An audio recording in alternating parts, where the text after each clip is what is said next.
L'évasion fiscale en Afrique, quelle solution TEFA a proposé? Il faut reconnaître que l'évasion fiscale n'est pas une faute fiscale. Elle est différente d'une faute fiscale. Elle possède un processus légalement parfaitement légal. Au sens du terme, l'évasion fiscale désigne l'action consistant à éviter ou réduire l'impôt en assujettissant le patrimoine ou les bénéfices dans un pays différent de celui auquel il devrait être soumis. Cela permet de réduire l'impôt qui devrait être payé en déclarant que l'entreprise en question est une organisation de nationalité différente, ce qui empêche la taxation de ces entreprises qui déclarent ses impôts ailleurs sur le territoire de son choix en fonction de ses intérêts. L'évasion fiscale, appelée aussi évitement fiscal, peut être légale ou illégale. Dans notre cas ici, nous parlerons de l'évasion fiscale parfaitement légale. En ce sens, nous pouvons retenir que l'évasion fiscale, c'est le fait de se soustraire à une charge fiscale ainsi définie. L'évasion fiscale va de pair avec les structures qu'on appelle multinationales et sont de nationalités différentes. Le siège de ces multinationales se trouve toujours en dehors du pays où elles exercent leur activité, de sorte à échapper à tout le système de taxation fiscale. Toute entreprise peut élire domicile ou siéger dans un pays de son choix. En général, ces grandes structures élisent leur siège dans les paradis fiscaux et échappent à la taxation du système ivoirien.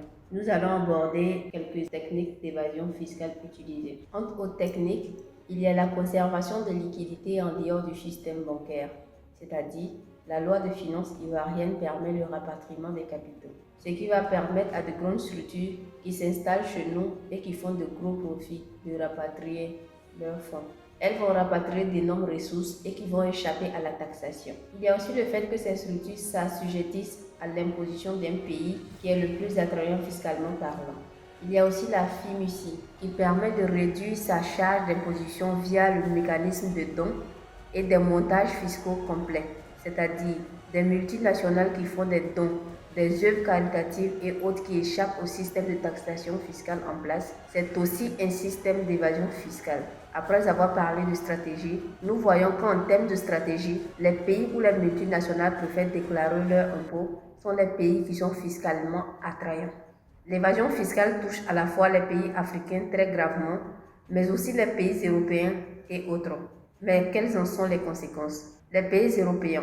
Il y a 1000 milliards d'euros par an de manque à gagner pour l'ensemble des États européens. En prenant le cas de la France elle seule, l'évasion fiscale coûte à peu près 3% du PIB du pays par an, d'où une perte de 60 à 80 millions d'euros, ce qui est quand même lourd. Concernant les pays africains, l'évasion fiscale coûte 7 100 $ par seconde au niveau de l'Afrique, c'est-à-dire 4 260 000 francs CFA par seconde que les pays africains perdent, pour un total de 224 milliards de dollars, soit 134 400 milliards de francs CFA qu'ils perdent.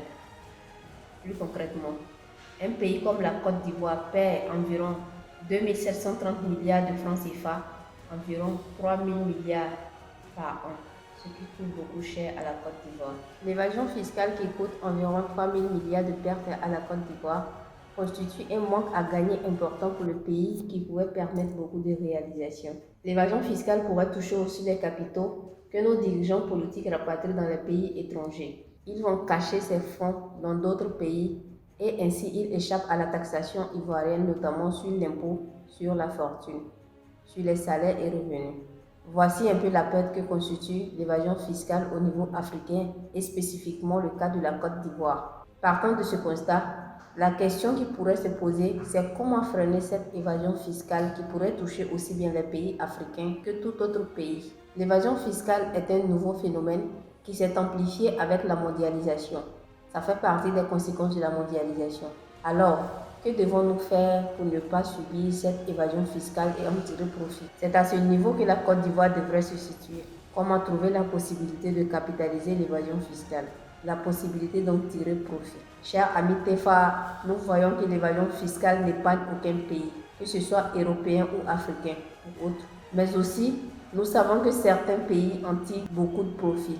Nous allons analyser les pays qui en tirent profit de l'évasion fiscale et de leur expérience. Nous proposerons la solution TEFA pour la Côte d'Ivoire. Nous savons que certains pays en tirent des profits de l'évasion fiscale. Aussi, il faut savoir que lorsqu'on parle d'évasion fiscale, on a tendance à limiter cela aux paradis fiscaux, c'est-à-dire les îles Caïmans et les autres pays bénéficiaient de l'évasion fiscale. Ce n'est pas totalement vrai. Il faut savoir qu'il y a des pays aussi développés qui sont bénéficiaires de cette évasion fiscale. Ce qui veut dire que cette hémorragie financière africaine bénéficie à certains pays. Certains peuvent déjà l'imaginer en reconnaissant le premier pays développé qui en bénéficie, c'est la Suisse. On est sans ignorer que pour la plupart des dirigeants politiques, lorsqu'ils reçoivent de l'argent, c'est en Suisse qu'ils vont faire les placements. Parce qu'en Suisse, il y a des comptes à chiffres où il n'y a pas de non rattachés. La Suisse bénéficie en ce sens d'une bonne partie de cette évasion fiscale et aussi des ressources rapatriées par les dirigeants politiques africains. Il y a aussi des pays comme Hong Kong, États-Unis qui reçoivent cette évasion fiscale.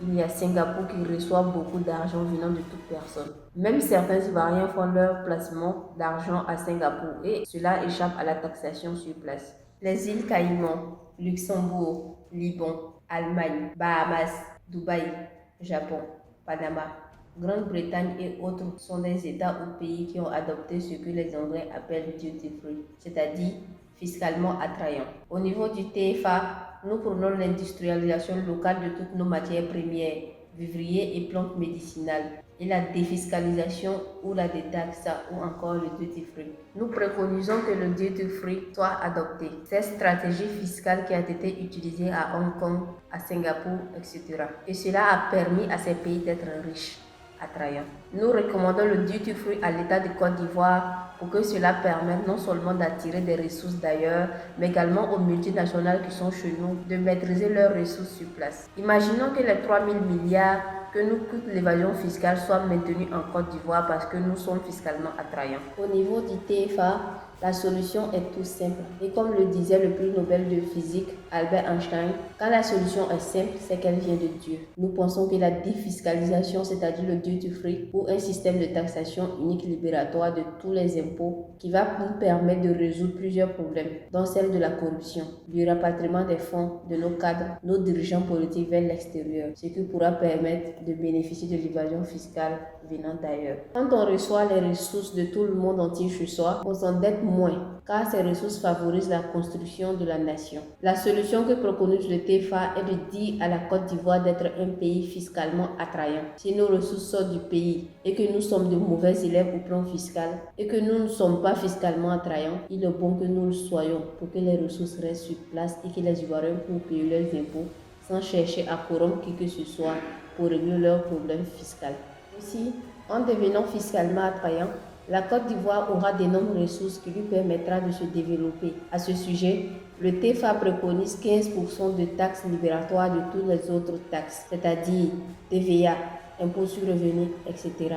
En définitive, retenir 15% à l'entrée et 15% à la sortie. Pour que cet impôt unique nous donne comme avantage de nous attirer des ressources et les financements du monde entier. Avec ces ressources, la Côte d'Ivoire pourra bâtir tous ces grands projets, réaliser ces infrastructures, mais permettre également aux Ivoiriens de devenir prospères. Sachant que l'évasion fiscale est un phénomène, la défiscalisation va autant permettre de régler le problème de corruption parce que trop de taxes entraînent la corruption. Alors que si le système est simplifié, les Ivoiriens pourront payer leurs taxes sans souci. On en veut pour preuve le problème des véhicules non dédouanés. Et après analyse, ceux qui ont fait venir ces véhicules de luxe non dédouanés sont des cadres qui ont voulu échapper à la taxation trop importante et lourde pour ce type de véhicules et les résultats sont là. Pour dire tout simplement que trop d'impôts tue l'impôt. Pour finir, le TFA propose le duty free pour lutter contre l'évasion fiscale, la corruption, pour permettre le développement de la Côte d'Ivoire et cela semble la meilleure alternative.